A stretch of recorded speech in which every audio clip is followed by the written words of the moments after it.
እኔ ልሂድ ወደ ቤት ስለው ያለቅሳል ቁጭ ብሎ እንዴ ምን ጉድ ነው ስለው አይ በቃ እኔ እኮ ምናምን እንደዚህ እውነም ባምጥቶ ሲያለቅስ እኔ በጣም ነው የምደነግጠው። እነዛን ብሮች 1 ሚሊዮን ምናምን የሆነ ምናምን ብር ሲሰጥሽ ስምምነት የላችሁም ወይ? ብድር ነው ወይ? እንዳልፈለገ በደንብ ያስታውቃል ነገሩ። ግን ለማን ትነግረዋለህ? የኔ የምላቸው ሰዎች ስነግራቸው አይ እሱ እንደዚህ አይነት ሰው አይደለም እንዴት ይሄን አሰብሽው ይሉኛል፣ ያስደነግጡኛል። ምንድነው ስምምነታችሁ? ቤቱን በስምህ አዞርልሃለሁ አለበት? ሸጠን እንካፈላለን አለበት? የጋራ ንብረታችን ይሁን አለበት? ምን ይላል ህዝብስ? ምን ይላል ሰውስ? ምን ይላል? እና እኔን የሚረዳኝ ህዝብ ነው የሚረዳኝ።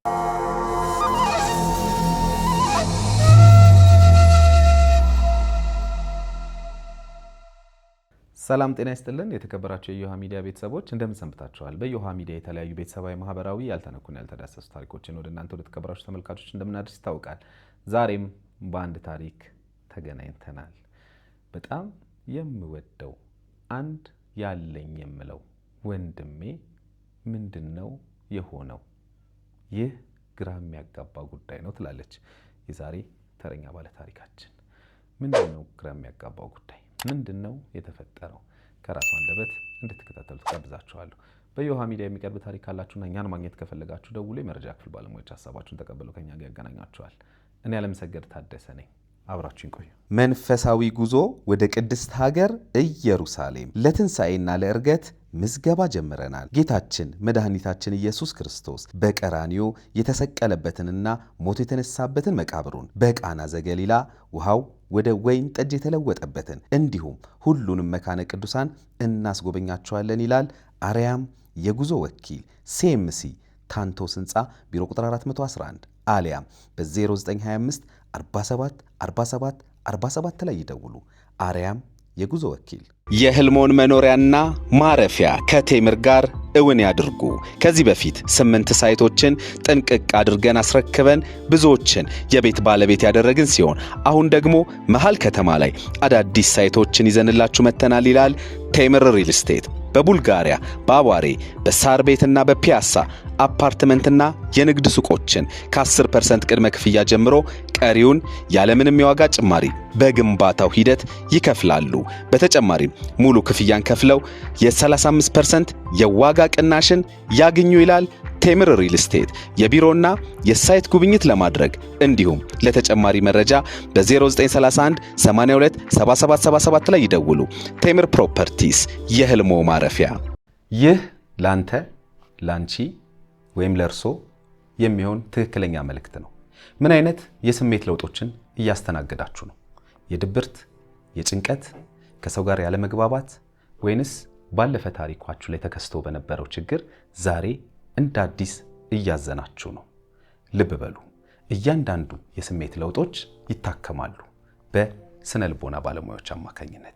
ስለዚህ የሚፈጠርባችሁን ማንኛውንም አይነት የስነ ልቦና ችግር ለባለሙያዎች በማማከር መፍትሄ ማግኘት ይችላሉ። በቅድመና ድህረ ጋብቻ፣ ከሱስ ከወሲብ ጋር በተያያዙ ችግሮች፣ በግል ጉዳይ፣ በድብርት በጭንቀት ውስጥ ካላችሁ፣ ሰዎች አይረዱኝም፣ እኔም ሰዎችን መረዳት አልችልም፣ ከሰዎች ጋር ዝም ላለ ጊዜ መቆየት አልችልም፣ ባለፈው ህይወቴ ላይ በተከሰተው ችግር ዛሬም እንደ አዲስ እያሰብኩት እየተጎዳው እየታመምኩ ነው፣ በትዳሬ በቤተሰብ ጉዳይም መግባባት አቅቶኛል፣ ከልጆቼ ጋር በተለይ ልግባባ አልቻልኩኝም፣ ለልጆቼ የባለሙያ እገዛ ያስፈልጋል እምትሉ ከሆነ በሀገር ውስጥም ከሀገር ውጭም ያላችሁ ኢትዮጵያውያን ልትደውሉልን ትችላላችሁ። ባለሙያዎቻችንን እዚህ በአካል በመገኘት አሊያም በኦንላይን መጠቀም ትችላላችሁ። በ0928 444 222 ላይ ደውሉልን።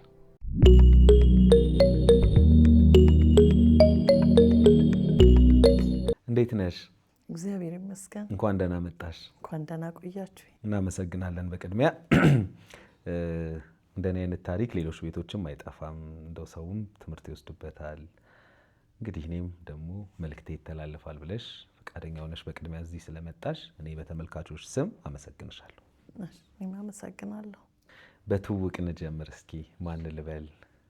ሳራ አንዶም እባላለሁ። ሳራ አንዶም። እሺ ሳራ፣ እንግዲህ ቀጥታ ወደ ጉዳያችን ከመግባታችን በፊት ትንሽ ስላንቺ ብናውቅ በጣም ደስ ይለኛል። አዲስ አበባ ውስጥ ሰፈር ሲለካ ቦታ ርቀት ሲለካ ከየት እንደሚጀምር ታውቂያለሽ? ታውቂያለሽ? 1080 ለምን ከጊዮርጊስ ነው ከፒያሳ ነው አድዋ እዛ ነው ያደግኩት ስላልሽኝ ከዛ ልጀምር። እስቲ ስለ ልጅነትሽ ትንሽ ነገር ንገሪኝ። ልጅነቴ እንግዲህ እዛው አሁን ያልከው ቦታ ላይ ወይም ማሙድ ሙዚቃ ቤት ጀርባ አሁን የፈረሱት ሰፈሮች ላይ ተወልጄ ያደግኩት። እናቴም ተወልዳ ያደገችው እዛ ጋር ነው ማለት ረጅም ነው ብዙ። ከዛ ተወላጅ ናቸው ብዙዎቹ ቤተሰቦቻችንና እናቴ እኔና ወንድሜን ወልዳ ብቻዋን ከእናቷ ጋር ያሳደገች እና ጥሩ ፍቅር አለን እስከምንለያይ ድረስ ማለት ከዚህ ሀገር ወጥቶ እስከሚሄድ ድረስ አንድ አልጋ ላይ የምንተኛው ከወንድሜ ጋር። በጣም ነው የምወደው እኔ በጣም።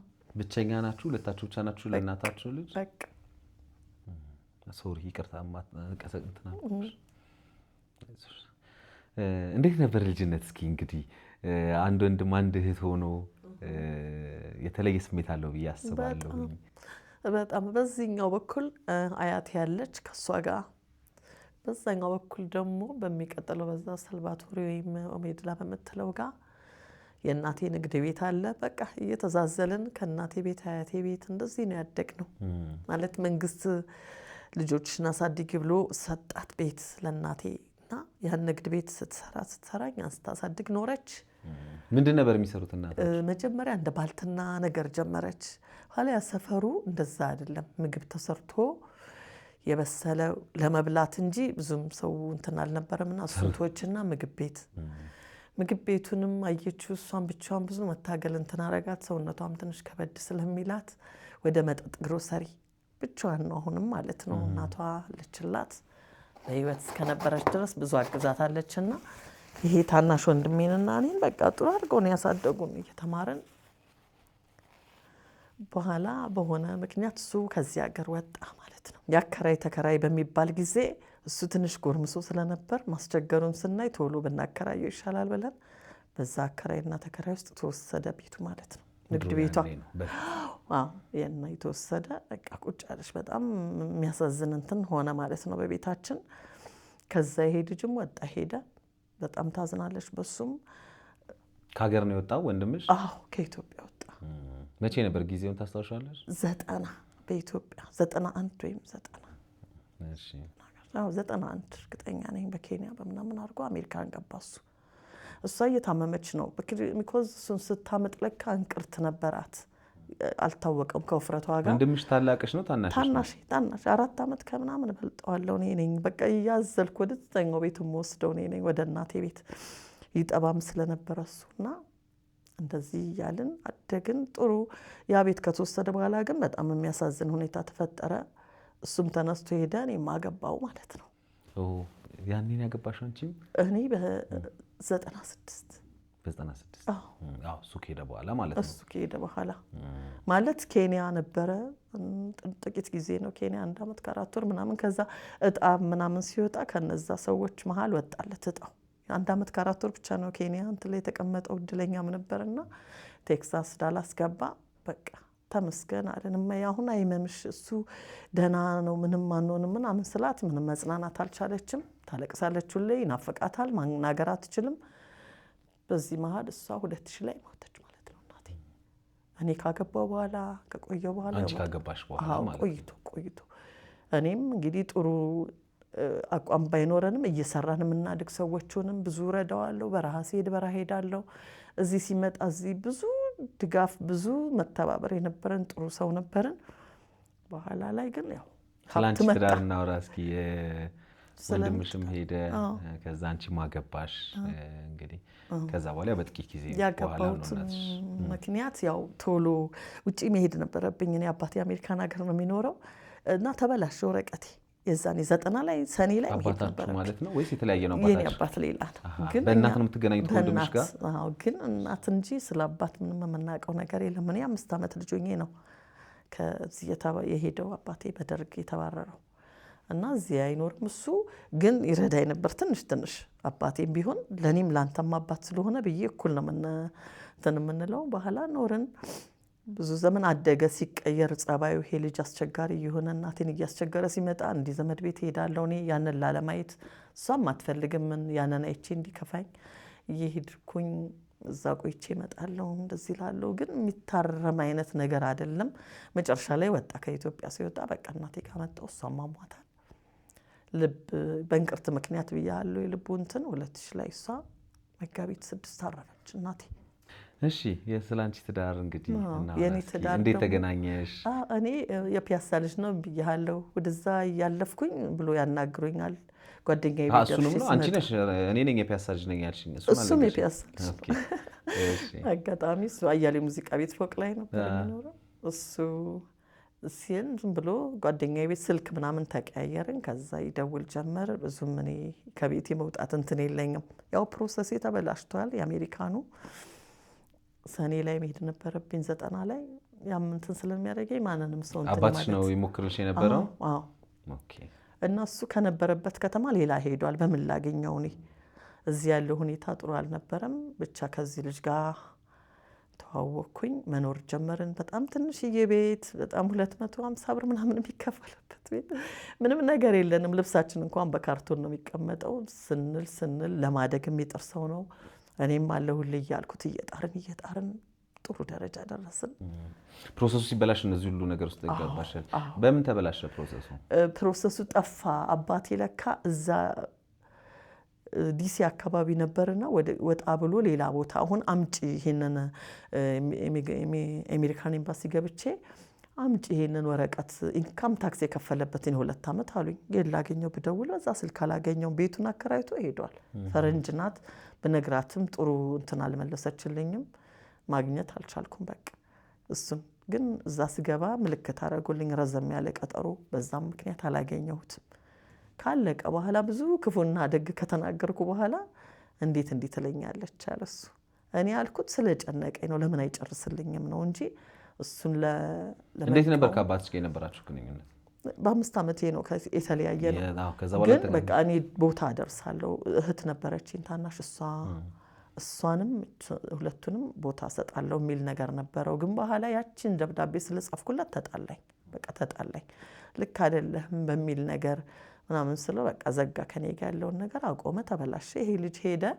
እሱ አለልን እንግዲህ አሁን ለኔም ለእናቴም በሚል ሁኔታም ከዚህ ልጅ ጋር መኖር ስጀምር ግን ጥሩ ሁኔታ ላይ ማለት የሚያድግ ሰው ነው፣ የሚሰራ ሰው ነው፣ የሚታትር ሰው ነው። ጎበዝ ስለሆነ እሱ ሲሰራ እኔ ስረዳው፣ እሱ ሲሰራ እኔ ከፒያሳ 4 ኪሎ ሚኒሊክ ስመደብ ነው የማውቀው። ሰፈር እንኳን አላውቅም።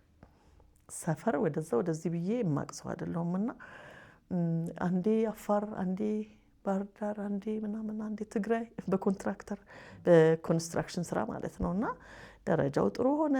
የኔ ስም የለበትም ፍቃድም ሲያወጣ ምንም ሲል ለምን ስለው አይቆይ ትንሽ ይደግና ምናምን ይለኛል። በኋላ ደረጃው እያደገ ትልቅ ኮንትራክተር ሆነ ማለት ነው። ቤት ሰራን ከአንድም 2 አንድ የመጀመሪያውን ተው ትንሽ ነው ብሎ አሁን ያለሁበትን እና እሱ አጠገብ ሌላ 2 ቤት ባንድ የተሰራ።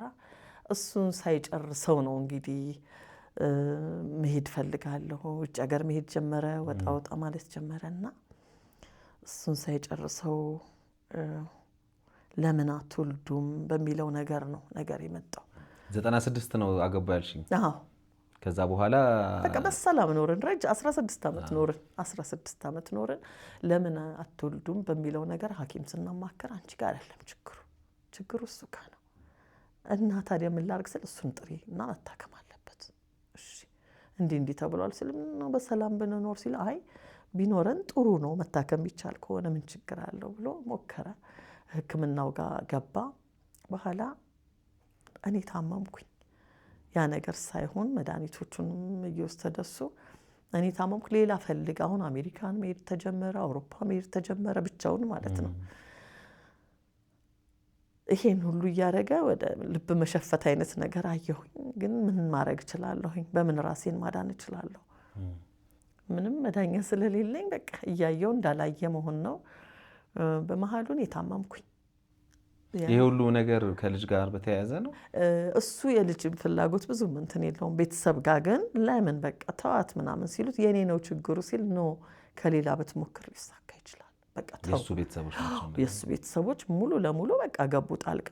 በፊት በር አይከፍትም፣ አያስገባቸውም፣ ስለኔ እንዲናገሩም አይፈልግም። በኋላ ግን ተከፈተ፣ ገቡ፣ እንደፈለጉ መሆን ጀመሩ። እነሱ በቃ ሳየው ቤቴ እያሳዘነኝ መጣ። እንዲህ በገዛልሽ ሲለኝ ጀመር። ምን ትገዛልኝ? ኮንዶሚኒየም። ለምን? ለእኔ ኮንዶሚኒየም እንዲህ ባረግስ? በቃ መኪናም ነበር ሃችባክ እኔ እንዲዛት እንትን ያለ እሷንም ሳላቅ ተሸጠች። ሌላ መኪኖች አሉ የስራ ግን እሱ የኔ እንደነበር እያወቅኩኝ በቃ ሽጥና በቃ የመሸዋወድ አይነት መሸወድ። እኔ አልሸወድኩም፣ እሱ ነው። ይህ ሁሉ አለፈብኝ በላይ ላይ። እሺ አልኩኝ። ከምን ያህል ዓመት በኋላ ነው ግን ይሄ ነገር የመጣው? ይሄ መጨረሻ ላይ በቃ 2006 2005 አካባቢ ቢሮ ገብቼም አንዳንድ ነገር ቁልፍ እንትን ብዬ ሳይ አንዳንድ ጊፍት ካርዶች ከሴቶች አንዳንድ ነገር ሳይ በቃ በማመን ነው ያቃተኝ። ምክንያቱም እንደዚህ አይነት ሰው አይደለም። እኔ እንደዚህ አላውቀውም እሱን በፍጹም። ከራሴ በላይ የምታመነው ሰው የለም። እና በጣም አዘንኩኝ። እንዴት ነው ይሄ ነገር?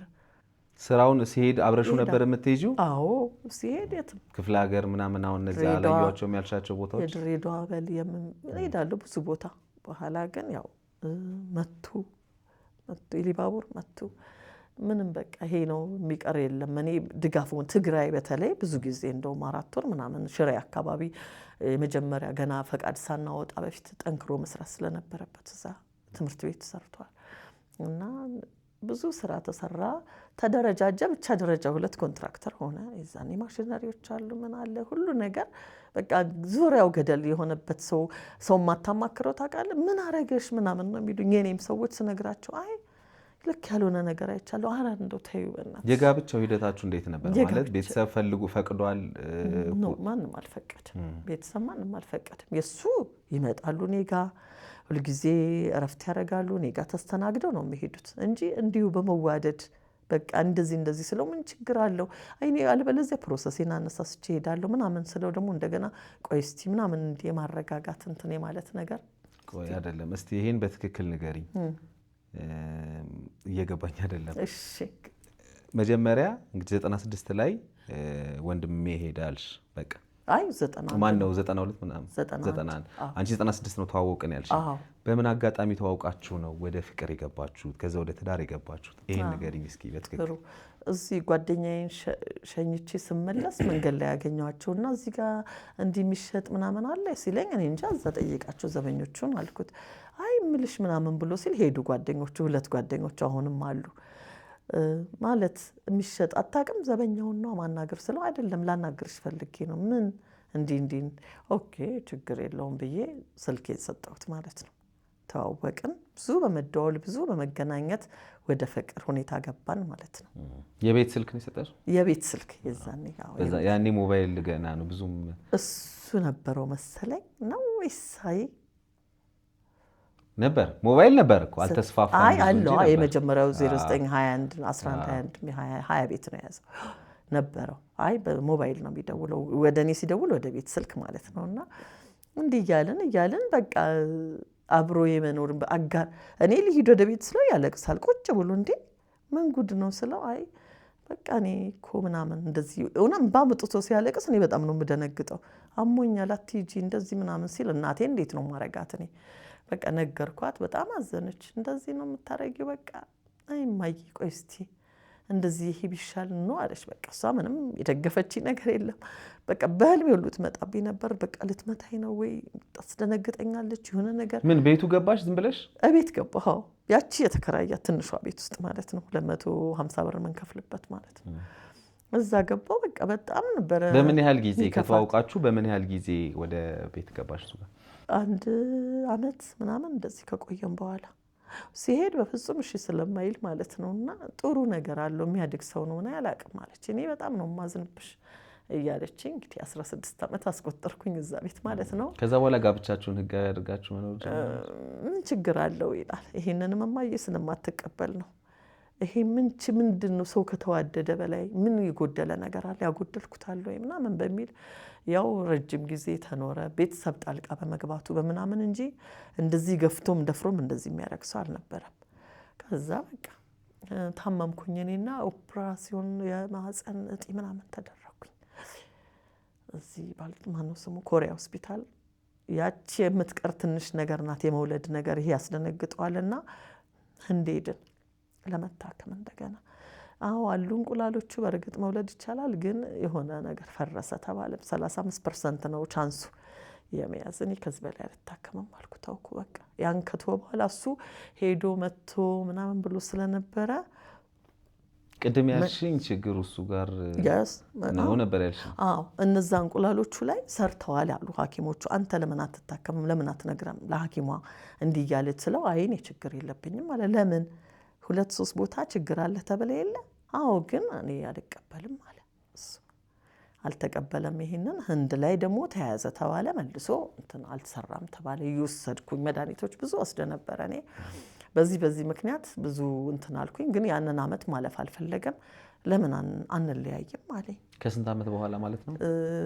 እዛ ሄደን ከመጣን አጠቃላይ ከኑሯችሁ ከ16 አመት እኮ ነው አብረን ይኖር ነው። ገባ። ይሄ ጥያቄ በቶ ለምን አንለያይም? የመጨረሻው በቃ ልንለያይ የመጨረሻ ጊዜ ማለት ለምን አልኩት። አይ ምንም ልሽ በቃ አልተስማማንም። ምን ተጣልተን እናውቃለን? ምንም የለም። እና ታዲያ አይ በቃ ኦኬ እሺ እስቲ ያስብበታለሁ አልኩኝ። ይሄ እያለ አንድ ሀዘን ገጠማቸው። አክስቱ ሞታና ሄደ ወደ ትግራይ አካባቢ ሄደ። እዛ ሆኖ በቃ አይደውልም። ደህና ዋልሽ ወይ? ምንም የለም። በጣም ከፋኝ እኔ በጣም። አሁን ምን አድርጌ ምን ሆኜ ነው እንዴት ነው የምሆነው? ብልቅ ውጥት ነው የምለው ምንድን ነው የማደርገው እያልኩኝ በዚህ ጭንቀት ውስጥ እያለሁኝ መጣው ሳይለኝ መጣ። እኔ ሌላ ቦታ ነበርኩኝ። ሌላ አንድ ጸሎት ቦታ ሄጄ ነበርና የኖራችሁ ያለ ግን ያኔ አሁን እንግዲህ 1 አመት ነው የቆየ ነው አልሽኝ። ከ1 አመት የፍቅር ግን ወሬ በኋላ ነው አብረን መኖር የጀመርነው ብለሽኛል። ያ የመጀመሪያዎቹ ጊዜያቶች እንግዲህ የደስታ ጊዜያቶች ናቸው። እነዛ ረጅም አመቶችም የደስታ አመቶች ነበሩ። ናቸው። የልጅ ጥያቄ የሚባለው በዛ ሰዓት አልመጣም ነበር? አይ እኔ ነኝ ጠያቂዋ። እናቴም ስለጠየቀችኝ ሐኪም ጋር ሄድኩኝ። ምንም ችግር የለም እሱን ጥሪው ተባልኩኝ ማለት ነው። መቼ ያንኑ አመት ማለት ነው። ጊዜ ማጥፋት የለብኝም በሚልና እስቲ እንደዚህ እንኳን ወጋ ሳይኝ በመተለይ ነገር ላይ በጣም ስለተጨነኩኝ ያንኑ አመት እኔ እኮ አሁን አልፈልግም ፕሮግራም የለኝም ኖ አንተ ካልፈለክ እኔ እፈልጋለሁ ግን መታከም አለብኝ ብዬ እኔ ታከምኩ በራሴ ማለት ነው። እሱ ደግሞ ና ተብለሃል ስለው አልሄድም አለ። በግድ ነው የወሰድኩት። አላ እንዲህ ችግር አለ እንደዚህ መድኃኒቶች መውሰድ አለብን ምናምን ተባለ። መጨረሻ ላይ ያው ህንድ ሄደን ለምን አትነግራቸውም እንደዚህ ችግር አለው የኔ ችግር? አይ አልልም አለ። የኔም አልሆነም እሱም በቃ ወደ መለያየት አለኝ። ኦኬ አልኩኝ። ይሄን ኮንዶሚኒየም ልግዛልሽ ወይ ይለኛል። ይሄንን እንትን እኔ ኮንዶሚኒየም አልፈልግም በመጀመሪያ ደረጃ። ለምን አልኩት። በቃ ያው እንዳልፈለገ በደንብ ያስታውቃል ነገሩ። ግን ለማን ትነግረዋለህ? የኔ የምላቸው ሰዎች ስነግራቸው አይ እሱ እንደዚህ አይነት ሰው አይደለም እንዴት ይሄን አሰብሽው ይሉኛል፣ ያስደነግጡኛል። ስለዚህ እኔ ነኝ እንዴ እኔ ባፌ እኮ ነው የሰማሁት በጆሮዬ እኮ ነው የሰማሁት በፍጹም ብለን መጨረሻ ላይ ግን ወደዛ ወደ እንትን ይወስደኛል። እነዚህ ቤቶችስ ምናምን ይለኛል። ይሄ ወደ መለየቱ ልትሄዱ ስትሉ ህክምናውን ስትሄዱ ቤት አለን አይደል? ከአንድም ሁለት አንዱን ቤት ወስዳለሁ ምን ችግር አለ አልኩት። ጭራሽ አለኝ። አዎ አንዱ G+2 ያኛውም G+2 ሆኖ 300 እና 210 ካሬ ነው። ከሁለቱ አንዱ ወስዳለሁ ነው። ያው ተለያየን በቃ አለቀ የኔና የሱ ነገር። አሁን ወንድሜ ነው ለኔ ወገኔ ዘመዴ በቃ እምወደው። ህክምናው ምን ችግር አለው ተባላችሁ? ህክምናው ያው መርፌ መወጋው ነበር። እሱንም እወጋለሁ ምን እላለሁ ቼክ አድርገሽ ንገሪኝ አለች ዶክተሯ። ቼክ ሳደርግ የለውም ተባለ። የለውም እርግዝና አልተያዘም ተባለ። ተነገጠ። አዎ እሱን የአንቺ ልጅ እንዲኖርሽ ስለፈለኩ ነው እንጂ አብሬ መኖር ነገር ፍላጎት እንደሌለውም አየሁበት ማለት ነው። ልጅም ቢመጣ ፍላጎት የለውም። ኦኬ ሄደ። ወዲያው እሱ ቤት ተከራየ ማለት ወንድሙን ልኮ ወንድሙ ማለት አብረን መንበላ መንጠጣ እቃ ሊወስድ መጣ አይሱዚ ይዞ። ቆይ አንዴ ሂደቱን በትክክል አንዴ ቦታ እንትን እንዳንላቸው ለተመልካቾች። እሺ ኖራችሁ ያው ይሄ ልጁ ጥያቄ መጣ። ያው ይሄን በዚህ መልኩ ፈረሰ። እንግዲህ ያ ከዛች ከ200 ምናምን ብር ከምትከራዩባት ቤት ወደ ራሳችሁ ቤት መቼ ነው የገባችሁት? አልገባንም። ኮንዶሚኒየም ነው እዛው ፒያሳ የምንኖረው። በቃ 2 መኝታ አለ ተጠባበን ነው የምንኖረው። ደረጃችን አድጎ ትልቅ ሆኖ ጥሩ መኪና ይዞ ጥሩ ኑሮ እየኖርን ግን እዛ ቤት ውስጥ ነው የምንኖረው። የመሻሻል ነገር የለውም። ከዚህ ቤት የተሻለ ማለት ያው ቤቱ ተሰርቶ ይለቅ ነው። እሱም ተስፋ ቆርጧል። በኋላ ሲከሱ ነው ይሄ ቤት አይሰራም እንዴ መንግስት ሊወስደው ነው ምናምን ሲባል ሄዶ ባንዴ ጣጣጣ አድርጎ ጨረሰ። ቆርቆሮ ከደነ ጨራረሰ። ግን ይጠብቀኛል ማለት ነው። አሁን ይሄ ልጅ ሄደ። ምንድነው የምኖረው? እንዴት ነው የምኖረው? 50 ሺህ ብር ነው የሰጠኝ። 50 ሺህ ብር እንዳይቸግርሽ ብዬ ነው ቤት መከራያ ብዬ ነው ምናምን። ምንድነው የምን 50 ሺህ ብር? 50 ሺህ ቤት መከራያ በቃ በዚህ ነው እንግዲህ ይሄ ነው ያለው ነገር ነው መሰለኝ።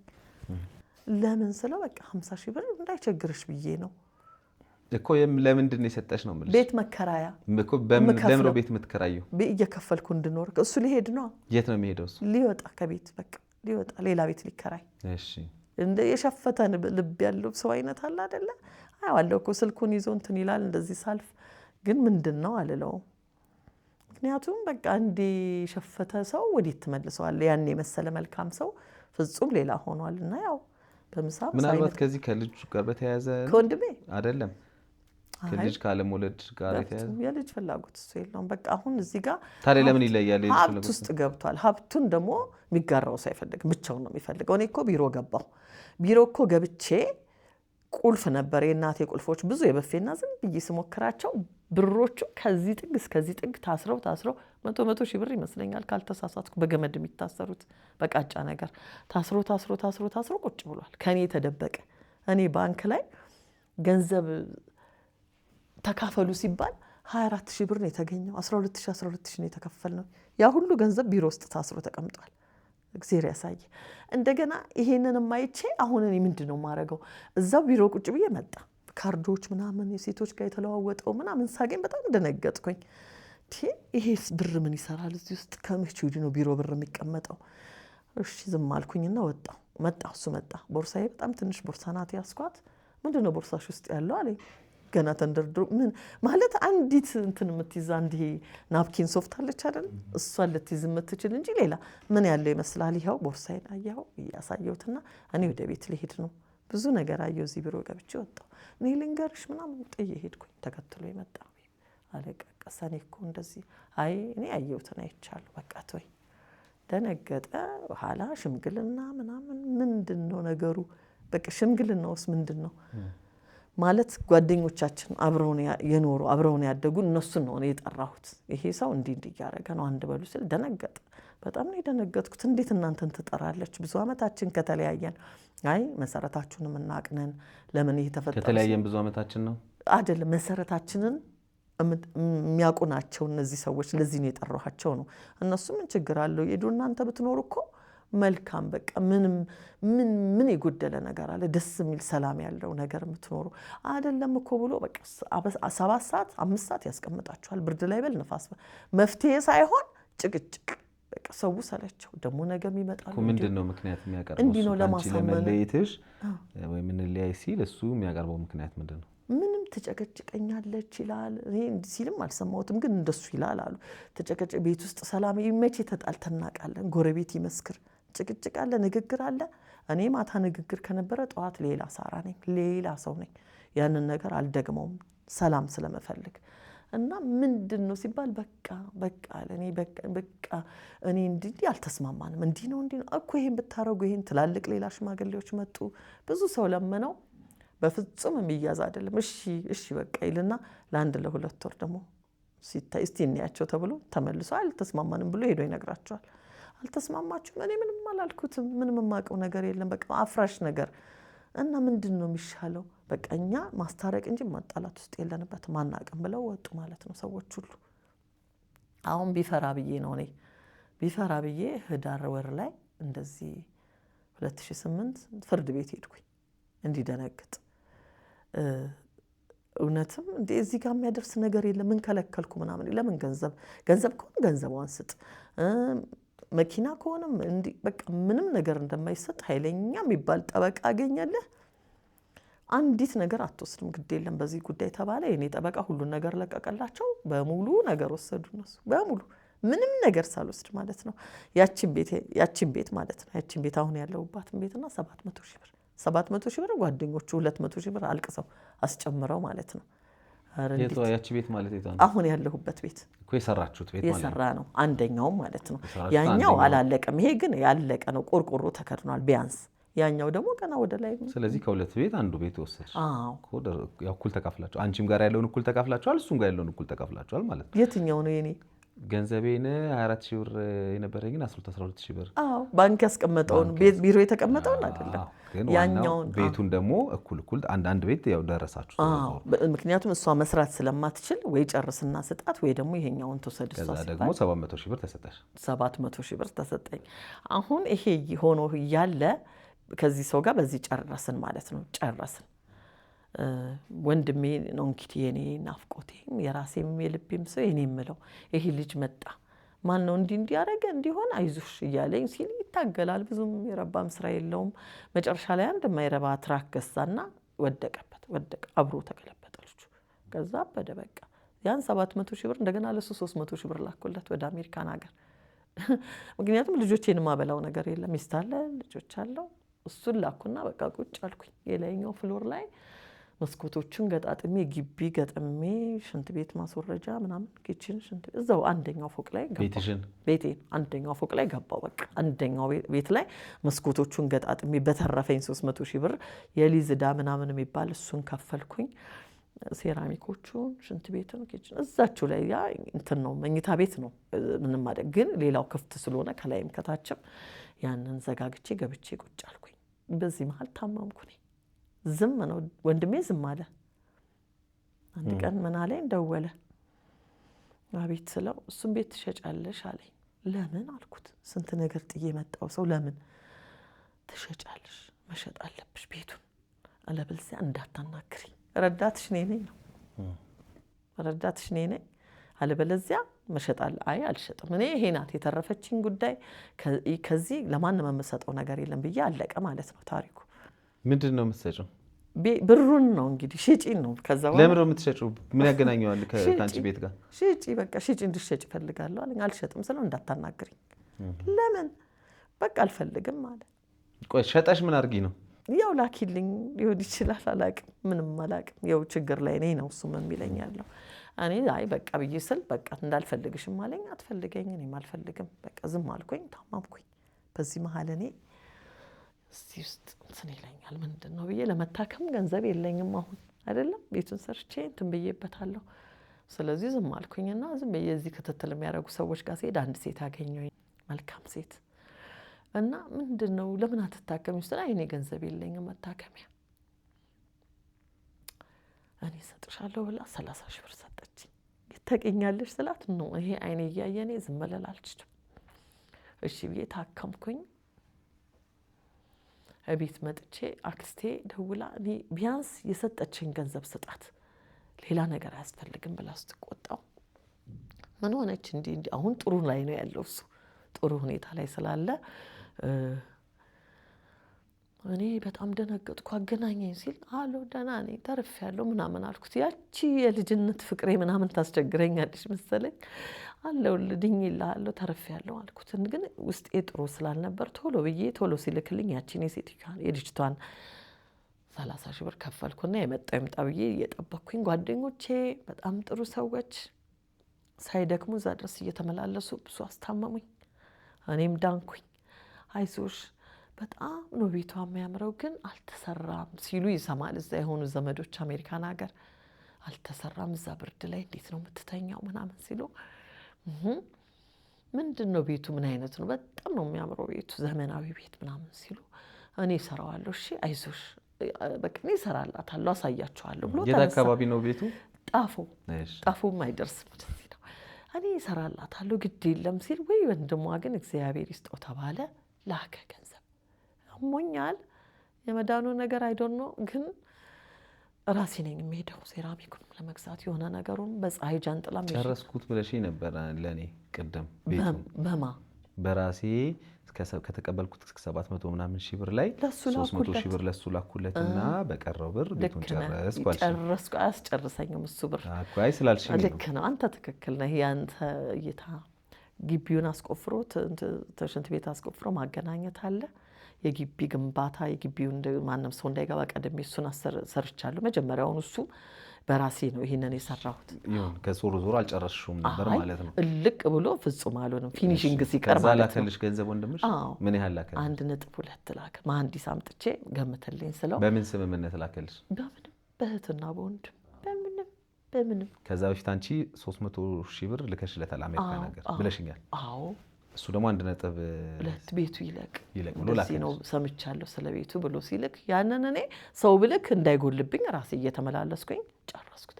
አሁን ጨርሻለሁ ስል መጡ ሚስቱንም ልጆቹንም በጣም ደስ አለው እህቴ አኮራሽኝ አለ። እኔም ደስ አለኝ።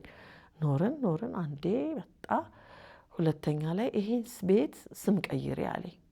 አዎ ቀይረዋለሁ፣ መቀየሩ አይቀርም በባለቤቴ ስም ስለነበረ እና ሲለኝ ቀይሪ፣ አሁን ቤቱን ስም ቀይሪና እንደዛ ነው። ምን ባይቀየርስ ብዙ ገንዘብ ስለሆነ ባይወጣስ ገንዘብ ስለው ኖ ቀይሪ እሺ ብዬ ያንን ቤት ስም ቀየርኩኝ። ከዛ አሁንም ቀይሪ አለኝ። በማን ስለው በኔ። ለምን ለኔ በኔ ቢሆንስ? አይቻልም ብያለሁ። አይቻልም። እሺ ብዬ ሄድኩኝ ክፍለ ከተማ። ይሄን ስም መቀየር ፈልጌ ነው። ያንቺ አይደል ቤቱ? አዎ። ለምን ትቀይሪያለሽ? አይ ወንድሜ ደስ እንዲለው። አይ እንደዚህ ብሎ ነገር የለም፣ እንደውም አቅሻለሁ አንቺን አይደለ እንዲህ ነው የተማርሽው አለኝ። እዛ የነበረው ልጅ አዎ እዛ ሰፈር ነው የተማርኩት። ሰው አማክሬና ዘመድም ካለ አማክሬና እንዲህ ላረግ ነበር በይ፣ አለበለዚያ መጥፎ ነው እንዲህ አይደረግም አለኝ። እሺ ብዬ ሲደውል አሁን ቀየርሽ ሲለኝ አይ እንዲህ አሉኝ ክፍለ ከተማ ከሌ አላልኩኝም። ያው ለምን ማናቸው ምን አገባቸው ሲል አይ አይቀየርም፣ ትክክል አይደለም፣ እንደዚህ አይደረግም፣ ባንቺ ቆይና እስቲ ያወሩበት ብሎኛል ስል አበደ። በቃ ይሄ ልጅ እንዲህ እየተበሳጨ እንዴት ነው የምገፋው ደግሞ ይሄንን ነገር። ስምምነት አላችሁ? እሱ ገንዘብ የስም ማስቀየሪያውን አንቺ ከባለቤትሽ ከቀድሞ ባለቤትሽ ወደ አንቺ ስታዞር የስም ማስቀየሪያው ማን ከፈለልሽ? ወንድምሽ። በጣም ጥሩ። በመሀል ስምምነት አላችሁ? ምክንያቱም እሱ አሁን ብዙ ገንዘብ ነው እዚህ ላይ እንግዲህ ኢንቨስት እያደረገ ያለው 1.2 ላከልሽ። ከዛ ደግሞ 140 ሺህ የዚህ ከባለቤቴ ወደ እኔ መቀየሪያ ከሱ ደግሞ ወደ እሱ መቀየሪያ እጥፍ ማለት ነው የሚጠየቀው። ቆይ ይሄን ሲልክ የኔ ጥያቄ ይሄን ሲልክ ምንድነው ስምምነታችሁ? ቤቱን በስም አዞርልሃለሁ አለበት? ሸጠን እንካፈላለን አለበት? የጋራ ንብረታችን ይሁን አለበት? ወይስ የኖርማል ማንም ሰው ሊያደርግ የሚችለው ማንም ወንድም ለእህቱ የሚያደርገውን ማንም እህት ለወንድሟ የምታደርገውን ሰብአዊነት የተሞላበት ድጋፍ ነው? ይሄ ድጋፍ የምንድን ነው? የኔ ጥያቄ ድጋፉ በእህቴ ነው። በቃ እህቴ ተበሳጭታለች፣ ተጎድታለች፣ አለውላት ነው እንጂ እንደዛ ከሆነ እህቴ ተጎድታለች፣ እህቴ ተበሳጭታለች፣ ስለዚህ እኔ ያለሁላት ከሆነ ስሙን በእኔ አዙሪው የሚለውን ምን አመጣው ታዲያ? እሱ በኋላ እኮ ነው የመጣው። በኋላ ነው ለምን ቤቱ ካለቀ በኋላ ለምን ስል አይ እንትን በያቸው ሲል በቃ ከሚበሳጭብኝ እንዲህ ከሚሆን ይሄ መቀየሩ ይቅርብኝና ውልና ማስረጃ ሄድኩኝ ምስክሮች ይዤ እኔ በህይወት እስካለሁ ምናልባት አባቴ በህይወት ስላለ እሱን ፍራቻ ይሆናል እሱን ፍራቻ የሆነ ነገሬን ይወስድብኛል ብሎ ከሆነ በሚል ጎረቤቶች ይዤ ሄድኩና እኔ ወንድሜ ነው ለእኔ ህይወቴ በቃ ምንም ሌላ እንደዚህ ነው የምለው ነገር የለምና እኔ እስካለሁ እኔ ያለሁኝ እኔ እስከሌለው ደግሞ የዳዊት ንብረት ነው ይሄ ንብረት በቃ የሌላ ሰው አይደለም ብዬ ለምን እንደዚህ ምናምን ሲሉኝ አይ ግድ የለም በቃ ምንም አያስፈልግም እሱ ነው የሚሆነው ምክንያቱም ከኔ ጋር የተጨነቀ ወንድሜ ነው ግድ የላችሁም ብዬ ይህንን ጨራርሼ መጣሁና ደስ አለኝ ፎቶ አንስቼ ላኩለት የዚህን ጊዜ በቃ ጠብ ተጫረ ማናት ወራሽ ያረገችኝ እኔን እሷ ምን አላትና የማን ነው ቤቱ የፈለገ ይሁን ግን እኔ ወራሽ መባል አልፈልግም አለ አትፈልግም በፍጹም ወራሽ የሚባል ነገር ካፏ እንዳይወጣ እና ምንድነው የሚባለው የጋራ ቤት የጋራ ቢሆን በስሜ ሙሉውን ታርገው አለበለዚያ ግን የጋራ ቤት ነው አብረን የሰራነው ኦኬ በቃ አሁን ሁለተኛ እንዳታናገሪኝ ስለተባልኩ ዝም ብያለሁኝ ህክምና አለኝ ታካሚ ሰው ነኝ ክትትል ያስፈልጋል ህክምናዬ በዚህ ሁሉ መሐከል ምንድነው ስሙ የገንዘብ እጥረት ያጋጥማል ያንንም ስጠይ ለማለት አልችልም ምክንያቱም በቃ አልፈልግም ከሷ ጋር ንግግር ብሏልና በስንት ጊዜው ስልክ አንዳጎቴ መጣና ይቅርታ ሊል በጣም ስለተጸጸተ ማናገር ይፈልጋል አለኝ ጸጸት እሷ ግድ የለህም ስለው በጣም ነው የሚያሳዝነው ልጇ አልቅሶ ሊሞት ነው ጸጸት እህቴን በደልኩ ብሏል ኧረ እንደዚህ አይነት ባህሪ የለውም እኔ ነኝ የማውቀው አንተን የምታውቀው አይልም ግድ የለም አሁን ሲደውል አናግሪው አለኝ ችግር የለም አናግረዋለሁ አሎ ሰላም ነው እሱም ቤት ስም ትቀይሪያለሽ አትቀይሪም ማለት አልቀይርም ሰዎች ይመጣሉ ያነጋግሩሻል ከዛ በኋላ የሚሆነውን እናያለን አለኝ እሺ አልኩኝ መጡ ሰዎች እሑድ ቀን ነው እድር ምናምን ልሄድ ነው ስላቸው አናግሪና እንዴ አሉኝ ሰው ያንቺ ሰዎች የታሉ አላየኝ ሰው የለኝም አናግሩኝ ይሄን ቤት ስሙን እንደዚህ አላረግም ይሄ ቤት ከቁፋሮ ከምናምን ግንባታ ጀምሮ አንድ እጅ የሌለበት ልጅ ነው ያለብኝ እዳ ካለ ልክፈል እኔ ምከፍለው ካለ ይሄ የተሰጠኝን ገንዘብ ልክፈል። አሁን ገንዘብ ወድቋል እንዲህ ነው የምትሉ በዛ ደግሞ የሚታሰብብኝን ያኔ እንዲህ ነበር አሁን እንዲህ ነው ብሎ እሱንም ልክፈል፣ ከባንክም ተበድሬ ልክፈል። ግን ይሄ ልጅ ከህይወቴ ይውጣ። ለምንድን ነው በስሙ ማረገው? አላረግም አይደለም እኔ ወንድምሽ እኮ ነው አንቺ አንድ ወንድምሽ ምናምን ኖ። ታሪኩን ታውቃላችሁ። ብዙ ነገርኳቸው ስለ ራሴ ላይፍ ያሳለፍኩትን መከራና አሁን ያለሁበትን። ከዚህ በኋላ ስቃይ እንዲከተለኝ አልፈልግም። እኔ ሰልችቶኛል። እና ምንድን ነው ስል አይደለም እሱ አሜሪካን ሀገር ቤት አለው አይደለም? አዎ አለው። ንብረቶች ስራኮች አሉት አይደለም? አዎ አለው። እና ያስገባኛ እኔንም እሱ ላይ ንብረቱ ላይ ስል በጣም ሳቁ። እንዴት ያልሻ እንዴት ታዲያ ልበል ከመሬት ተነስቶ እንደሚለኝን ሰው እኔ ሄዳ አለብኝ። አዎ ልክፈል። አይ አትከፍሊም፣ እኩል እንካፈል። ይሄ ቢሞት ምን ትጠቀሚያለሽ? ሌላ ሰዎች ተጨምረው ደግሞ መጡ እንደገና ሌላ ዙር። እኔ የምልሽ ይሄ ልጅ አሁን ግልብጥ ብሎ ቢሞት ምን ወንድሜ ብለሽ ልታለቅሽ ነው? አይገለበጥም፣ ምንም አይሆንም። በቃ እሱ ነው፣ እኔ ከሌለው እሱ ቤት ነው። ይሄንንም ተቀባይነት አልፈለገም። በቃ እየሸረሸሩ ጭራሹ ነው ይሄ ልጅ አንድ ነገር ከሚሆን ለምን እንትናቲ የጋራ ንብረት ለምን አይሆንም ስል ባልሰራው አንድ ብረት አንድ ብሎኬት ባላስቀመጠው። አዎ በቃ አንቺ ሰላምሽን ያዢ። ያክስቴ ልጅ የህግ ባለሙያ ነው። እኔ የምልሽን ስሚኝ፣ ይሄ ልጅ አደገኛ ነው፣ ተጠንቀቂ። ፈርሚለትና አይሆንም ቢባል ሄደሽ የባልሽን የተረካከብሽበትን ትሰጪና የዛኔ ንብረትሽን ትወስጃለሽ። አሁን ግን እሺ በይ፣ እብድ ነው አለኝ። እንዴት አድርጌ እሺ በቃ ስል ደቂቃ ሰከንድ አልወጣም። ከአሜሪካ ልካች እዚህ ሆቴል አርፏል። መጣ ሲሉኝ ገና አመመኝ። እኔ ባይገርም አመመኝ። በቃ ቶን ሲለኝ ይሄን ጉሮሬን ሰውነቴን በሙሉ ትኩሳት። የት ነው የምመጣው? የት ነው የምፈርመው ስል ውልና ማስረጃ የት ያለው? ካሳንችስ። እኔ እዛ ነው ቤቴ። እንግዲህ ከዛ ድረስ ልመጣ ማለት ነው። ጠዋት ጎረቤቴ ሲወጣ አድርሰኝ አልኩት። አደረሰኝ። ማንንም አላየሁኝም፣ ማንም የለም። ይሄኛው ልጆች አስታራቂ የነበረው ልጅ መጣ። ምንድን ነው?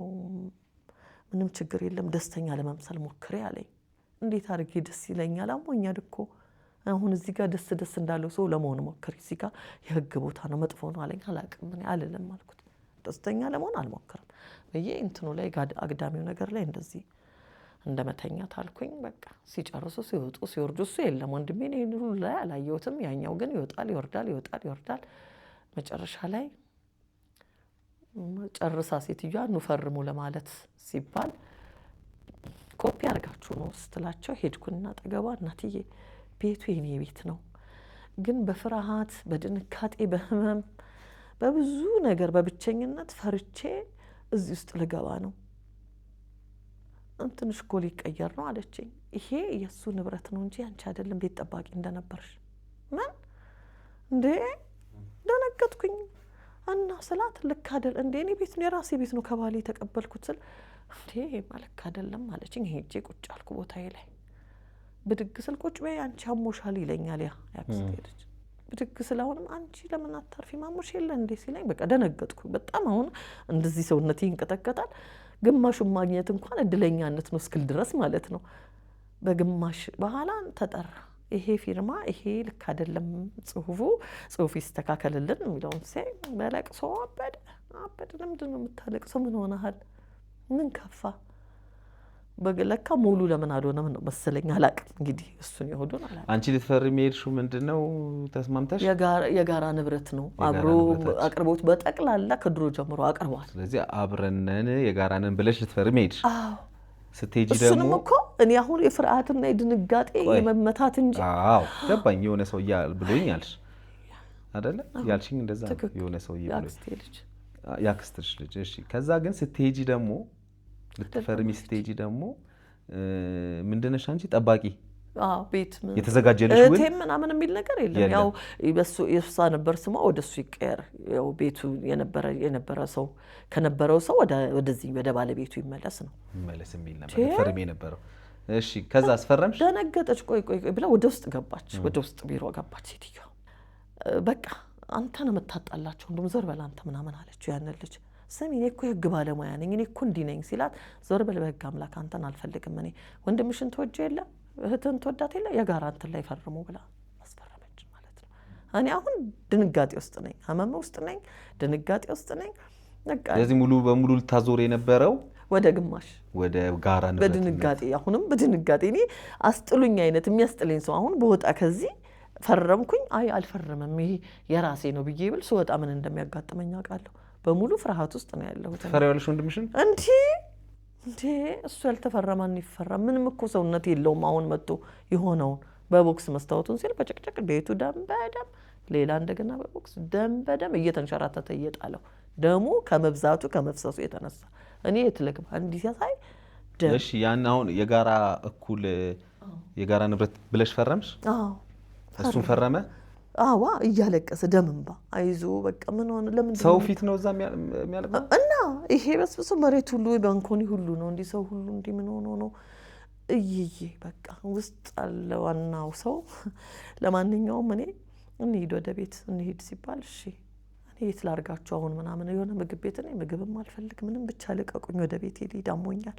አንተ ቤት ነው ና እናረፍ እኔ እህት አለሁልህ አይዞ ስለው አሁንም እንባ ይመጣል። ያው ብቻ በሚቀጥለው ቀን ከሆቴል መጣ ቤት ሆነ ብሎ ያደፍጣል። እንዲህ ይላል ሄደ ተነስቶ ሸኘን ሄደ ወደ ሀገሩ ሄደ። ከዛ ተመልሶ መጣ ተመልሶ በ3 ወሩ በምናምን መጣ ድጋሚ እሺ ምናምን ስለ አሁንም እፈራለሁ በቃ ያመኛል ልጄ ሳየው ገና በቃ ምክንያቱም ያ ሁሉ ደም ያየሁት ደም አለ በጨለማ የተባረርኩት አለ ከቤት ውጪ ተብዬ ደጅ ነበርኩኝ ሰው ቤት ነበርኩኝ። ምክንያቱም ገራውት በቃ ይሄ ቤት አይመለከትም ይሄ ቤት የኔ ነው ብለሽ እንዳታወሪ ይሄ ቤት የኛ ቤት ነው። ማን ይሄን የሚለው? እሱ የኛ። ከዛ ይሄ ወንበርና በቃ አሁን ሰላም እስቲ ላምጣ እንደው ደስ ቢለው ብዬ የወንበርና ጠረጴዛ እኮ አሮጌ ነው ቢቀየር ስለው ምን አልሽ አለኝ። እኔ ቤት እኮ እንደ የለም አለኝ። ይሄ ወንበርና ጠረጴዛ ቢቀየር በፍርሃት ውስጥ አንቺ ለማኝ ለአንቺ ይሄ ይገባሻል። ቢላ መጣ ብቻዬን ነኝ ይዞ ሶፋውን ትርትር ሲያደርገው እንኳን እኔ እንትን አላልኩኝ ሁሉንም 7ቱንም የቆዳ እንትን ቀዳደደ። ከዛ ቴሌቪዥን እሱ አልገዛልኝ የእሱ ንብረት አይደል ቴሌቪዥን ብድግ አድርጎን ቦጭ አደረገው። እሺ ፎቅ ላይ ወጣ መኝታ ቤት ነይ ቶሎ አምጪ ምን አምጫት ዶክመንቷን እያንዳንዷን እዚህ የለም ስለው ነዳጅ ይዞ መጣ ቁም ሳጥን ሊያቃጥለው። እሺ ልፈልገው ብዬ ፈልጌ ካርታዬንም ንብረቴንም ሁሉንም ያለውን በእጁ ሰጠሁት። በቃ ኡፍ ያለ እዚህ ጊዜ ወጣሁ ሄድኩ በቃ ወጥቼ ሄድኩ ቤቱን ለቀቄ። ሲነጋ ጠዋት ነጋ አልነጋ ብዬ ሳይነሳብኝ እሱ ሮጬ ከዛ ቤት ወጣሁ ሄድኩኝ። ጥሩልኝ የሚፈልገውን አግኝቷላ ካርታዬ በእጁ ነው። ካርታ የሚወስድ ቀበሌዎቹ ወረዳዎቹ ያቁኛል እኔን የኔን አያንቀሳቅሱለትም እንደው ሊንቀሳቀስ ቢልም እጄ ረጅም ነው እችላለሁ ነው በቃ። አሁን 1 ሚሊዮን ብር ለጠበቃ ወጥቼ ጓደኞቼ ጋር አንድ ወር ወደ ህግ ቦታ ለምን አልሄድሽ? አሁን እኮ እያልሽኝ ያለሽው ከዛ ነው መጀመሪያ ቁጭ ብዬ ማሰብ ወደ ፖሊስ መምጣት አለብኝ። ወደ ፖሊስ ሄድኩኝ። ወደ ፖሊስ ማለት እኮ ነው ህግ ማለት ታዲያ ንብረት የጠፋው ምናምን መስክሩልኝ። ጎረቤቶቼ ሲንጓጓ እቃ ሲወረወር 2 ቴሌቪዥን ማለት ነው ፎቅም ሞቶ ሰብሯል። ሌላ ያንን ቁም ሳጥኑን ከፍቼ እስከምሰጠው ድረስ ምንም ያላጠፋው ነገር የለም። እኔ ንብረት ማለኝ አልልም። ያንን ሁሉ ሰባበረ። ፖሊስ ሄጄ ቃል ምስክር ተጠራ። ምስክር ተጠርቷል። አሁን ፍርድ ቤት አያይዤ ወደ ፍርድ ቤት ሲሄድ መስመር ይዞ ምስክሮች ጠርቼ ስል ሽማግሌዎች ደግሞ መጡ። እንደገና አንቺ ከወንድምሽ ጋር በሰላም በቃ ሰው ይመስክርልኝ እኔ አልፈልግም ምንም ሰው ይመስክር ነገሬ ይታይና በቃ እኔ ከዚህ ልጅ ልፋታ በቃ አልፈልግም ከዚህ በኋላ ህይወቴን ነው የምፈልገው ከዚህ በኋላ ቢላ በማታ መያዝ መጠጥ የቀመሰ ሰው ምንድነው መሆነው እዛ ባዶ ቤት ብቻዬን ምንድነው የምታረጊው? ወደ ህግ ጥሩ ነው። ጓደኞቼ ለዳኝነት የሚከፈል ገንዘብ አዋጣው ወደ ህግ ሄድን። አሁን ምን እንደሚሰሙ ሚስጥር ምን እንደሆነ አላውቅም መጡ። ምክንያቱም በጣም ብዙ ምስክሮች የኔ ቤት እንደሆነ ምናምን የሚሉ ሰዎች ያን ሁሉ አያይዤ ወረቀቶቹ አሉ። እዛ ጋር ስንደርስ መጡ። በቃ ከወንድምሽ ጋር በሰላም ኑሪ። እንዴት ነው ሰላም የማገኘው? በቃ እሱ ይተዋል አንቺ ለምን አትረጋጊም? እንዴት አድርጌ ልረጋጋ? 1 ወር ሙሉ ሰው ቤት ተቀመጥኩኝ። ወጥቶ እስኪሄድ ከዚህ ሀገር እሱ መሄዱንም አልነገረኝም። ቆልፎ አስቆላልፎ የግቢውንም የውጭውንም ቆልፎ ቁልፉን ለሰው ሰጥቶ ነው ሄደው። ዶክመንቶችንም ለሰው ወኪል አድርጎ ህጋዊ ወኪል ብሎ ለሰጠው ልጅ ማለት ነው። ቁልፌም እሱ እጅ ላይ ነው፣ ካርታዬም እሱ እጅ ላይ ነው ምናምን ሁሉ ሄጄ ክፍለ ከተማ ስነግራቸው ማውጣት ትችያለሽ ምኑን ካርታሽን እጅሽ ላይ እስከሌለ ድረስ ወስዶብኝ ነው። ኦኬ አወጣለሁ ብዬ ያን ፕሮሰስም በጋዜጣም በምንም ጀምሬ መጣው ቀጥ አስቆሙኝ። ለምን ወንድምሽ ነው በቃ ከዚህ በላይ መራመድ የለብሽም። እንዴት ላገኘው ሰላምን? እሱ መብቱን እያስከበረ እኔ መብቴን እያጣው በቃ ግድ የለሽም። ውልና ማስረጃ የፈረምኩት እንኳን እንደሚሻር የነገረኝ ሰው የለም። በኋላ ነው የሰማሁት። እስካሁን እስከ መጋቢት መሻር እችላለሁ። ግን መሀል ላይ ይሄ አንድ የክርስቲያን ድርጅት አለ። የክርስቲያን ድርጅት 1 ሚሊዮን ብር ቁጭ አድርጎላቸው ነው የሄደው ጠበቆቹ። ይሄ እናንተ ነው እሷን ብቻ የምታረጉትን አድርጉልኝ ነው። ምን ማስረጃ አለሽ 1 ሚሊዮን ብር ለማስቀመጥ? እንዴ ሰማሁኝ እኔ በደንብ ሰጥቶ ነው የሄደው። በስልክም ማስረጃ ልነግርህ እችላለሁ የተቀረጸ 1 ሚሊዮን ብር ስለሰጣችሁ ነው አልኳት። ተከትያ ጠበቃዋን እኛ ለሱ ብለን አይደለም እኛ ስራችንን ነው የምንሰራው። በቀደም ስቀርብ ማለት ነው ስራችሁንም አይደለም የምትሰሩት። ይሄ ግፍ ነው፣ የግፍ ግፍ ነው። ግን ያን ቢሊዮን ብር ስላያችሁ ነው አይደለ እንደዚህ እንትን የምትሉት። 1 ሚሊዮን ብር ሰጥቼ ነው የሄድኩት በሚለው ነገር ያው ተሰምቷል። ብዙ ሰው ያለሽ ነው። አይ አቋል ሰጥቶ ነው እሱ መኪና ሊገዛልኝ ነበር ለኔ ያሰበው። በኋላ ሊገዛልኝ ደግሞ ይቆጨዋል መሰለኝ ይሄን እዚህ ሰጥቼ ቤቴን ለምን አልወስድም አይነት ነገር ነው። አሁን እንደገና መጣ። ያንን ያይዤ እሺ ብዬ ፈርሚለት። ምንድነው መፈርምለት? የጋራ ንብረታችን ነው ተስማምተን እንኖራለንና ምን የሚለውን ነገር ፈርሚለት የጋራ ባለ እቺኛዋ በ40 ቀን ስምምነት ነው የጋራ ስምምነት የሚል እቺ ለካ በ40 ቀን ወይ በ60 ቀን እንትን የምትጸድቅናት ተስማምቷል ተብሎ የሚጸድቅ ነው የማይፈርስ ነው። ይሄኛው ሁለተኛው ፊርማ ሽማግሌዎች የገቡበት ማለት ነው። ሽማግሌዎቹም ያን ያህል እውቀት ኖሯቸው ሳይሆን በቃ ሰላም ያመጡ መስሏቸው ያችን ፈረምኩኝ። አሁን ስራውን ሰርቷል። አሁን መጡ። በቀደም ደግሞ መጡ። ከጋራ ጥቅም ማግኘት የነበረበትን ጥቅም ማግኘት ስለማልፈልግ ሸጠን እንስማማ፣ ሸጠን እንለያይ የሚል ነገር አለ። እንግዲህ ዛጋ እስከሚሸጥ ደግሞ ይከራይ።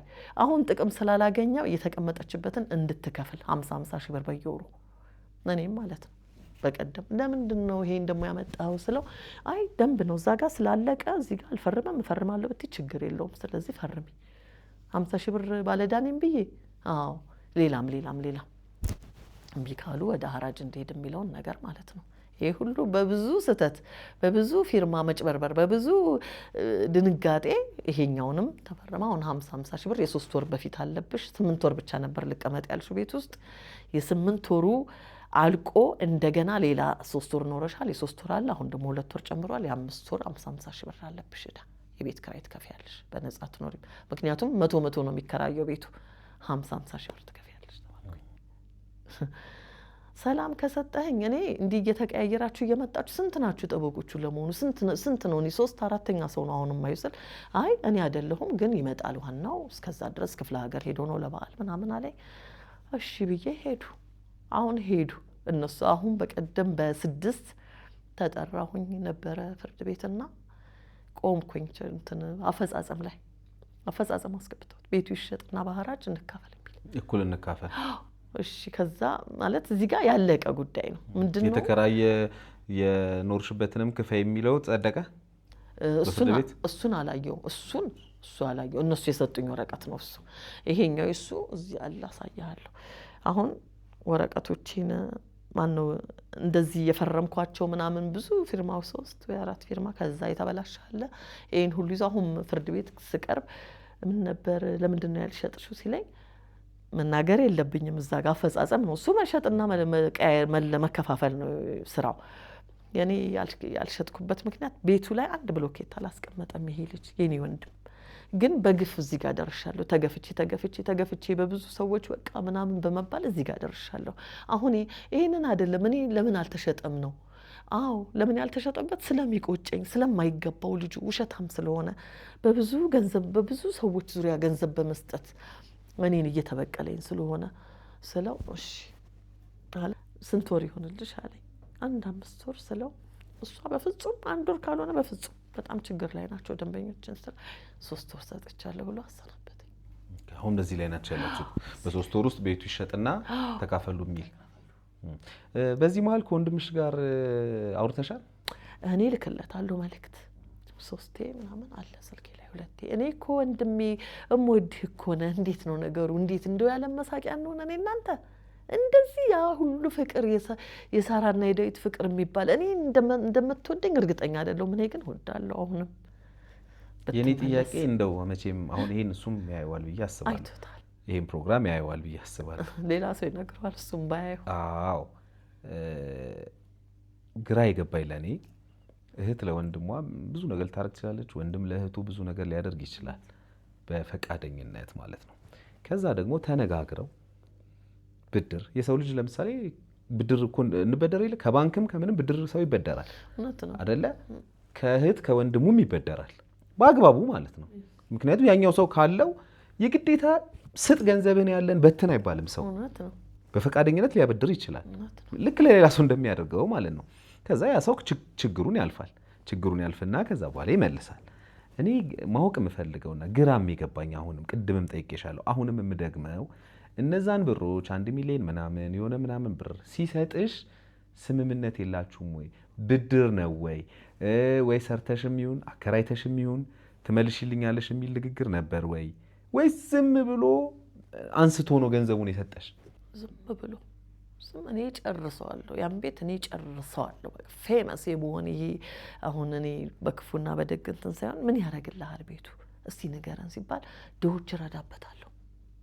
ልጄ ሕክምና እየተማረች ነው ለታመሙ ሰዎች መርዳት እሷ ሲባል እሷ የሆነ ነገር ትነላለሁ ምናምን ይለኛል። ገና ድሃዎች ሰብስባ ልጄ ታከምበታለች። ይሄን ነው የምፈልገው። በቃ ታዋቂ ሰው የመሆኔ ምናምን ምኞት እንዲሰጪ ነው። አንቺ ለቤቱ ምን ያህል አውጥተሻል? የነበረኝን ባቢ የሰጠኝን እኔ እኮ አልኩ ያንደኛው ፍሎር ባለቤትሽስ ያን ቤት እንደው እዛ ለማድረስ የከፈለውን ዋጋ ታውቂያለሽ? ምን ያህል ብዙ ነው። አንድ ቤት ቆይ ጂ+ 136 ላይ ያረፈ ቤት ወደ ላይ ቱ ማድረግ ምን ያህል ብረት ሊያወጣ እንደሚችል ምን ያህል ሲሚንቶ እንደሚያወጣ ምን ያህል ስለዚህ ይሄ ጂ+2 ቤት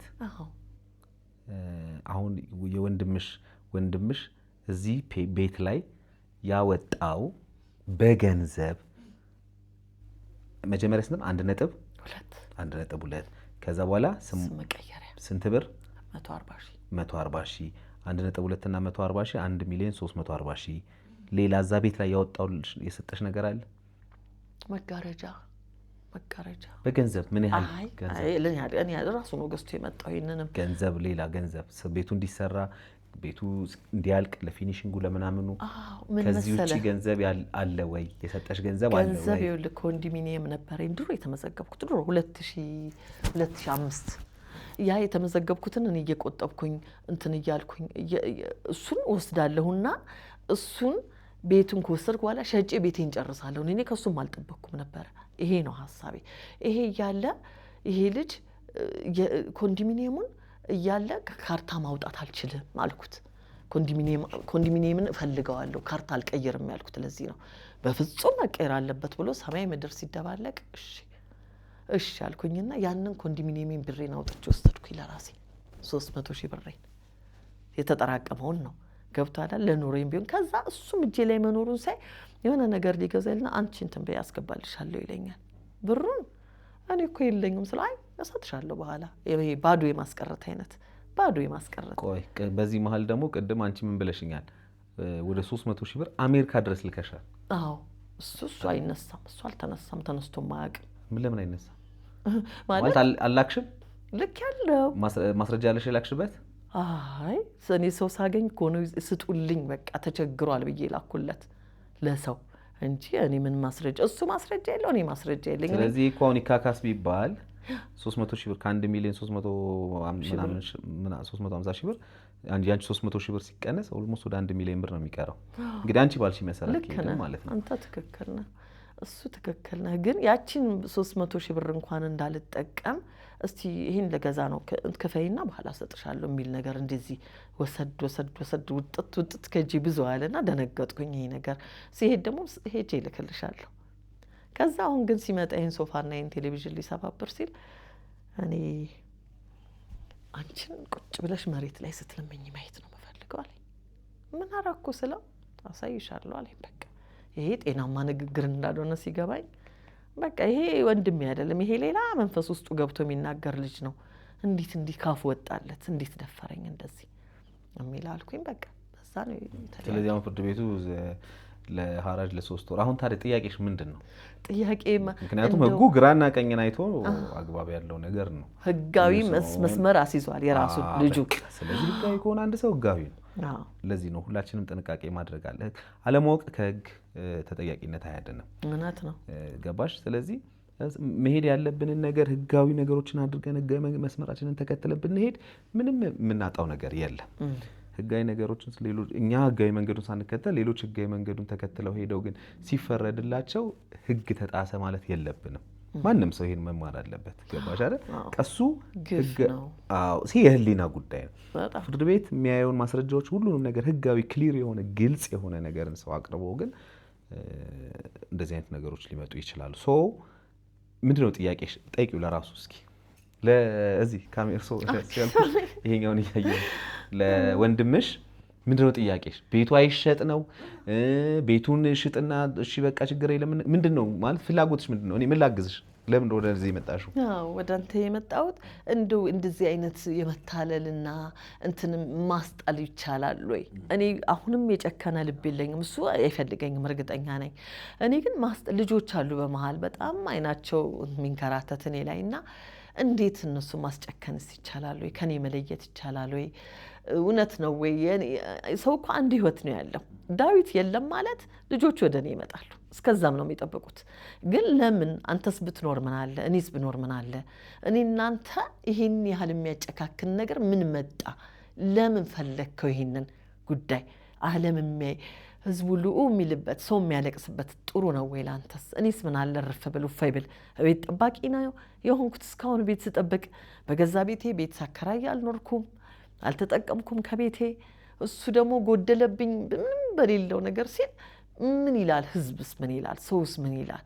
እና እኔን የሚረዳኝ ህዝብ ነው የሚረዳኝ። ህግ አኳያ እርግጥ ነው አያስኬድም። የኔ ብዙ ስህተት ፊርማዎች እሱን ነው ፈርመሻል ራስሽ። አንደኛ ሁለተኛውና ትልቁ ነገር የስጠጭ ፕሊዝ።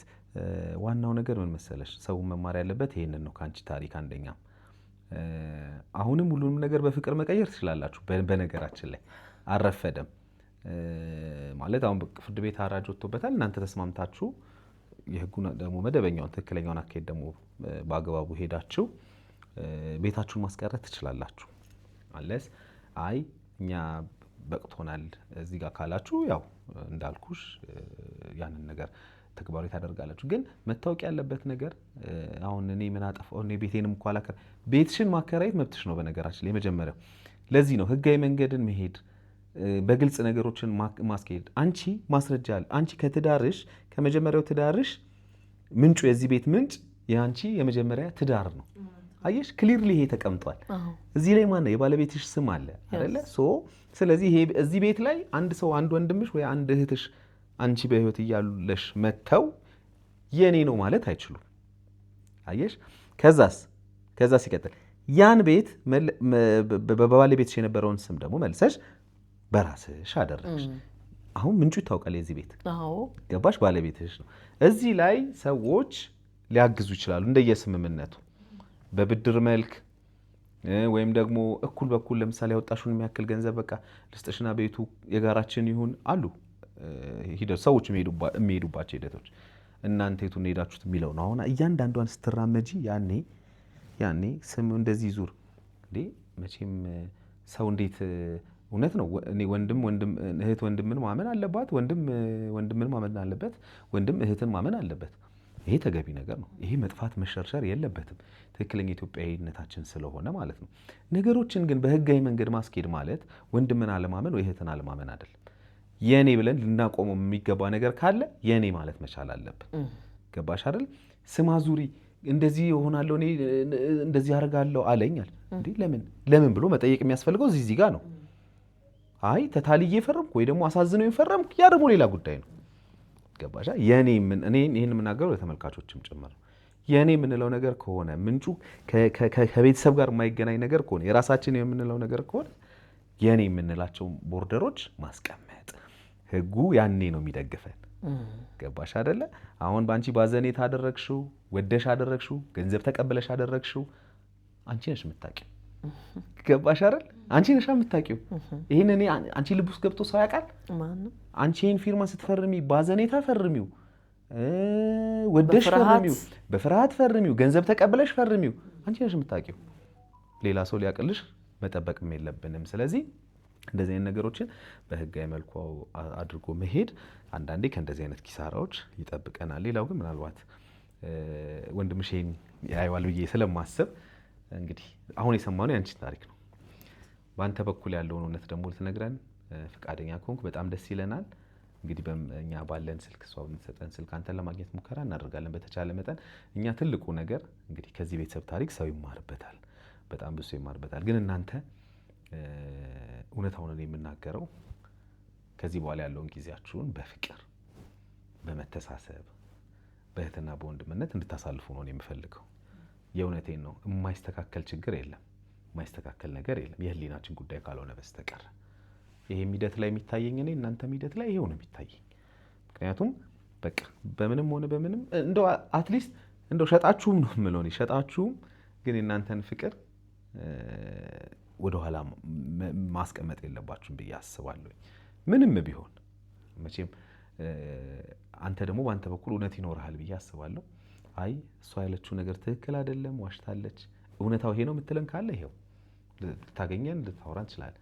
ያ ካልሆነ ግን እውነታው እሷ እንዳለችው ከሆነ ደግሞ ቆም ብለን ማሰብ መቻል አለብን። በቃ እቺ ልጅ ከቀደመው ትዳሩ ያገኘችው ቤት ከዛ በኋላ እዛ ጋር በነበሩ ድጎሞችና በዛ ጋር በነበሩ እርዳታዎች ሁሉም ነገር ይገባኛል ማለት ተገቢነት አለው ብዬ እኔ አላስብም። ያ የሆነበትን ምክንያት እንግዲህ ምናልባት እሷ እንደገለጸችልን ከሆነ ማለት ነው። አይ አይደለም እውነታው ይሄ ነው ካልከን ግን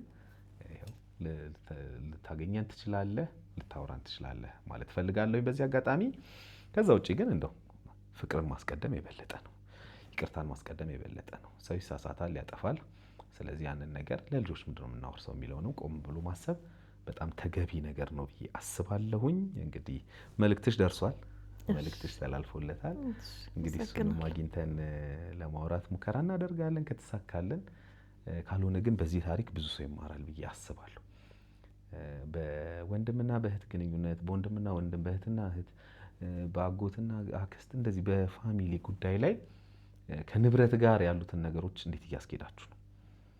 የንብረት ኢሹዎችን እንዴት አድርጋችሁ ነው እያስኬዳችሁ? እኔ እመኑኝ ሁሉንም ነገር ህጋዊ አድርጋችሁ የሚገባው ሰው ለሚገባው ህጋዊ ነገሮችን አድርጎ መሄድ ተገቢ ነው። በቃ ፍቅር ሁሉንም ያሸንፋል። እኔ በዛ አምናለሁ። ግን አንዳንዴ እኛ ለፍቅር ብለን ያደረግነው ነገር በሌላ ሲቀየር እናያለን። ብዙ ታሪኮችን አይታችኋል መቼም እዚህም የዮሃ ሚዲያ ላይ አይደለ ያቀረብናቸውን ታሪኮች። ስለዚህ ነገሮችን በህጋዊ መልክ ማድረጉ አለመውደድ አይደለም፣ ነገሮችን ህጋዊ ማድረግ አለማክበር አይደለም። በቃ ፍቅራችን እንዳለ ነው። ነገ ግን የሆነ ነገር ቢመጣ ይሄ ይጠብቀናል ብሎ ቦርደር ማስቀመጥ ነው ብዬ አስባለሁ። ለማንኛውም ይሄን ተምረናል ከእናንተ ታሪክ። በጣም አመሰግንሻለሁ። እንግዲህ ወንድምሽም ይሄን አይቶ ጥሩ ምላሽ እንደሚሰጥሽ ተስፋ አደርጋለሁ። አመሰግናለሁ። እንግዲህ የተከበራችሁ ተመልካቾች ከዛሬ ባለታሪክ እንግዳዬ ጋር ያደረኩት ቆይታ ይሄንን ይመስላል። በሌላ ጊዜ በሌላ ታሪክ እንገናኛለን። በዮሃ ሚዲያ የሚቀርብ ታሪክ ካላችሁና እኛን ማግኘት ከፈለጋችሁ ደውሉ። የመረጃ ክፍል ባለሙያዎች ሀሳባችሁን ተቀብለው ከኛ ጋር ያገናኟቸዋል። እኔ አለምሰገድ ታደሰ ነኝ። መልካም ጊዜ